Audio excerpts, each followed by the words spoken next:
खबर की बात करेंगे। सुकमा में नक्सलियों को बड़ा झटका लगा है। 16 नक्सलियों ने आत्मसमर्पण कर दिया। पीएलजीए बटालियन के 2 हार्डकोर नक्सली इसमें शामिल हैं। इनको मिलाकर 16 नक्सलियों ने हिंसा का हथियार का रास्ता छोड़ दिया। एक महिला और पुरुष नक्सली पर 8-8 लाख का इनाम था, जबकि 6 और जो नक्सलियों पर 25 लाख का कुल इनाम था। कई वारदातों के वांटेड थे ये 16 नक्सली, जिन्होंने हथियार और हिंसा का रास्ता छोड़ दिया। सहयोगी सतीश हमारे साथ जुड़े हुए हैं। सतीश, पूरी जानकारी। जी साधु की आज 16 नक्सली सरेंडर किए हैं और जिसमें से 2 नक्सली जो हैं वो हार्डकोर नक्सली हैं। पीएलजी बटालियन का बताया जा रहा है, जिन लाख का इनाम था। इसके अलावा जो है कुछ और नक्सली हैं जिन पर 3-3 लाख का इनाम था। इसका जो है कुल मिलाकर 1 लाख का इनाम था। इसके साथ साथ है केरला पेंदा गाँव है, जहाँ पर 7 नक्सली जो है केरला पेंदा गाँव के हैं और जिन्होंने सरेंडर किया है। और जिसके बाद से आज केरला पेंदा गाँव जो है नक्सल मुक्त गाँव जो है, ये दूसरा, इससे पहले बड़ीशट्टी गांव बना था। अभी जो फिलहाल केरला पेंदा गांव है, जहां पर एक भी नक्सल सदस्य जो है सक्रिय रूप से काम कर रहे हैं। जी चलिए, बहुत धन्यवाद सतीश इस पूरी जानकारी के लिए। सहयोगी सतीश विस्तार से जानकारी दे रहे थे।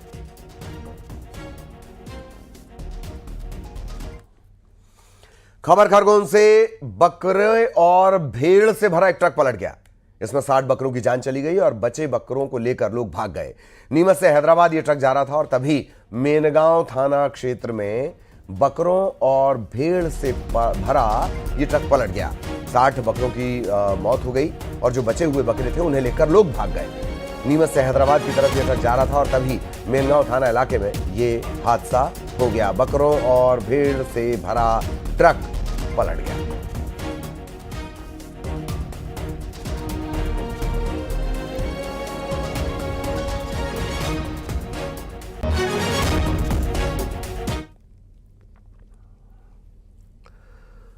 और अगली खबर भी खरगोन से। हथकड़ी समेत आरोपियों के फरार होने के मामले में अपडेट। एसपी ने 2 पुलिसकर्मियों को इस मामले में निलंबित कर दिया है। फरार आरोपियों की तलाश के लिए टीम बना दी गई है।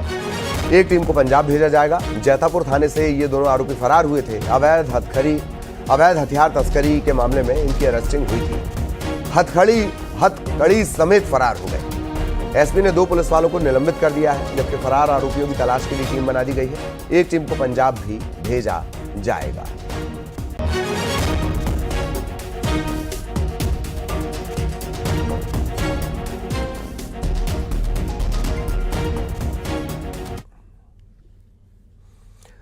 और रायपुर में आज से हरित स्वच्छता अभियान का शुभारंभ हुआ। डिप्टी सीएम अरुण साहब ने कहा कि इस अभियान की थीम है प्लास्टिक को हराएंगे। प्लास्टिक मुक्त अभियान के तहत इस कार्यक्रम का शुभारंभ हुआ है। इस मौके पर अरुण साहब ने बताया कि जल जीवन मिशन की केंद्रीय टीम छत्तीसगढ़ आएगी, क्योंकि अभियान 2024 तक के लिए था, लेकिन बजट में इसे 2028 तक बढ़ा दिया गया है।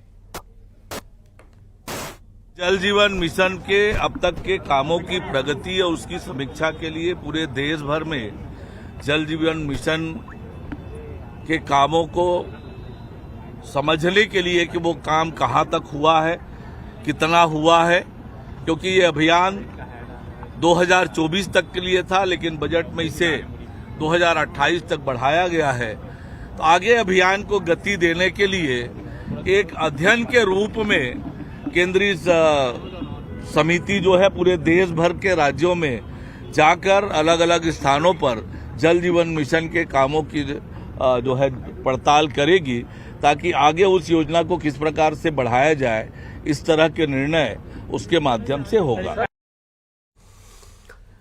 और सुकमा में नक्सलियों को फिर बड़ा झटका लगा है। 16 नक्सलियों ने आत्मसमर्पण कर दिया। पीएलजीए बटालियन के 2 हार्डकोर नक्सली इसमें शामिल हैं।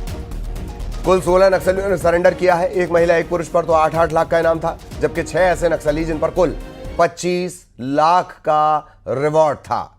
कई वारदातों के वांटेड थे और जो अभियान चलाए जा रहे हैं, लोन वर्राटू जैसे जो अभियान चलाए जा रहे हैं, उससे प्रभावित होकर इन्होंने हिंसा का रास्ता छोड़ दिया है। पुनः नरकोम इस अभियान की बाकायदा इन्होंने एक प्रिंटेड टी-शर्ट भी पहन रखी है। 8-8 लाख के 2 इनामी थे, एक इसमें महिला एक पुरुष है, जबकि 6 नक्सली ऐसे जिन पर 25 लाख का इनाम था। कुल 16 नक्सलियों ने हिंसा का रास्ता छोड़ दिया।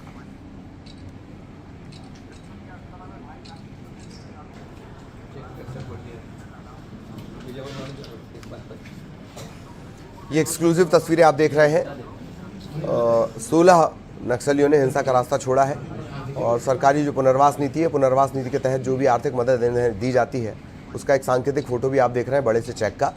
तो 16 नक्सली हैं, इनमें से 2 हार्डकोर हैं, इन पर 8-8 लाख का इनाम था, जबकि 6 ऐसे नक्सली हैं जिन पर कुल 25 लाख का इनाम था। कई वारदातों के ये वांटेड थे जिन्होंने अब हथियार और हिंसा का रास्ता छोड़ दिया है।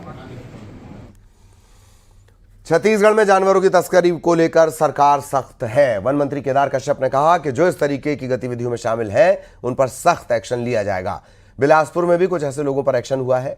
केदार कश्यप ने बताया कि प्रदेश में मुख्यमंत्री दुधारू पशु प्रदाय योजना की शुरुआत हुई है। पायलट प्रोजेक्ट के तहत प्रदेश के 6 जिलों में ये योजना चलाई जाएगी। इसका मकसद प्रदेश में दूध का उत्पादन बढ़ाना है और दूध के उत्पादन के साथ साथ किसानों की आय को बढ़ाना भी है। बिलासपुर गया था तो बिलासपुर में कुछ लोगों के माध्यम से पता चला कि वहाँ कछुओं की अवैध तस्करी हो रही है। कुछ और भी ऐसे गिरोह हैं, उनको चिन्हांकित करके उनके ऊपर कार्रवाई करने का इस तरीके से लोगों को जागरूक किया जाएगा। जिस तरीके से गुजरात और अन्य प्रदेशों में दूध की दृष्टि से लोगों के आय में वृद्धि हुई है और आत्मनिर्भरता बढ़ी है, उसी तरीके से तर्ज पर यहाँ पर भी तैयार किया जाएगा। न केवल दूध उत्पादन में, फिशरी में और उसके अलावा जो और वनोपज के दृष्टि से, उसके दृष्टि से भी हमारी जो नए पैक्स। इधर पचमढ़ी में मोहन कैबिनेट की विशेष बैठक होनी है। बैठक के साथ विकास कार्यों की सौगात भी मिलेगी। 5 प्रोजेक्ट्स का लोकार्पण मुख्यमंत्री डॉक्टर मोहन यादव करेंगे। 12 करोड़ से ज्यादा के प्रोजेक्ट हैं, 12 करोड़ 49 लाख। ऐसे 5 नए प्रोजेक्ट हैं जिनका लोकार्पण भी किया जाएगा। 6 नए प्रोजेक्ट का भूमि पूजन भी किया जाएगा। 21 करोड़ 39 लाख के 6 ऐसे प्रोजेक्ट हैं जिनका भूमि पूजन होना है, जबकि 12 करोड़ 49 लाख के नए प्रोजेक्ट हैं इनका लोकार्पण होना है। एक तरफ हमने अपनी अहिल्या माता के लिए पिछले समय कैबिनेट की और उनके विविध कार्यक्रम किए, उसी प्रकार से हमने आदिवासी अंचल के लिए भी ये कार्यक्रम की रचना बनाई, जिसमें पहले चरण में हम कैबिनेट करेंगे, अगले चरण में हमारे विधायक सांसदों का 3 दिन का वर्ग भी पचमढ़ी में करने वाले हैं। इसके पीछे भाव इतना ही है कि हमारा ये खासकर यशस्वी प्रधानमंत्री का विरासत से विकास की ओर का जो संकल्प है वो खाली बोलने के लिए नहीं, ये करके दिखाने के लिए।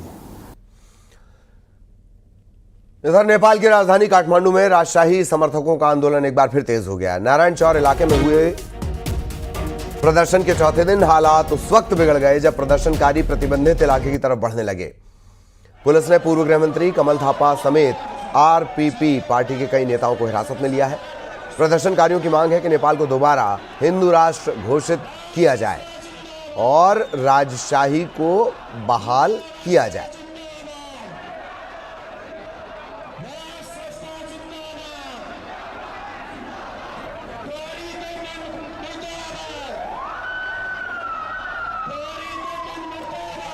नेपाल की राजधानी है काठमांडू, जहां राजशाही के समर्थकों ने एक बार फिर आंदोलन का रास्ता पकड़ लिया। इनका आंदोलन तेज हो गया है। नारायण चौर इलाके में जो प्रदर्शन चल रहा था चौथे दिन का, उसमें हालात तब बिगड़ गए जब ये लोग प्रतिबंधित इलाके में जाने की कोशिश करने लगे।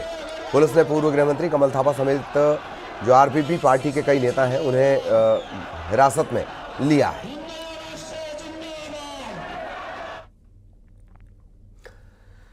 और अब खबर कोरोना से जुड़ी हुई।